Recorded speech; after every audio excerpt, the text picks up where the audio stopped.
Good evening. My name is Kimberly Wright, and I've resided in Windcrest for 25 and a half years. I'm here this evening to express concerns about the fire department. Under the leadership of Dan Reese, our prestigious Windcrest Volunteer Fire Department was awarded the 2010 Emergency Medical Services First Responder Unit of the Year Award for the state of Texas. Our city had 35 firefighters on staff. I was appalled to learn from the new fire chief's monthly report that our city currently only has 9 firefighters. Why? I have been told that there were 26 firefighters on staff when the new chief was hired. Since his hire, 12 volunteers, many of them Windcrest citizens and taxpayers, have been terminated from the volunteer fire department. Others have moved to other departments due to the hostile work environment. The new fire chief shows little regard for Windcrest citizens' safety. He has removed valued citizens from the fire department and put our firefighters and citizens in jeopardy. In reviewing the check registers, I saw where this fire chief was housed at the Drury Inn to the tune of $1,055 and received a housing allowance of $1,200. I haven't ever heard of a city employee getting a housing allowance before.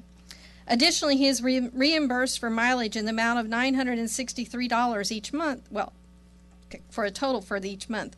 Why? Because he lives in Bastrop? In September, the chief was reimbursed $1,928 for Angelo State University. Sounds like a training class to me. Why did the supposedly best qualified candidate for the job need training after only 2 months on the job? As a council member, I saw the chief's resume. It was very unprofessional. It was one of the worst resumes I've ever seen, and he should have been disqualified because of it. The current council is responsible for hiring such an incompetent fire chief. You wouldn't hire a permanent fire chief from October 2013 until almost 4 years later, and then you hired someone whose leadership capabilities and fire experience are lacking. Additionally, this council didn't reprimand him for calling an employer to get a volunteer fired from his job.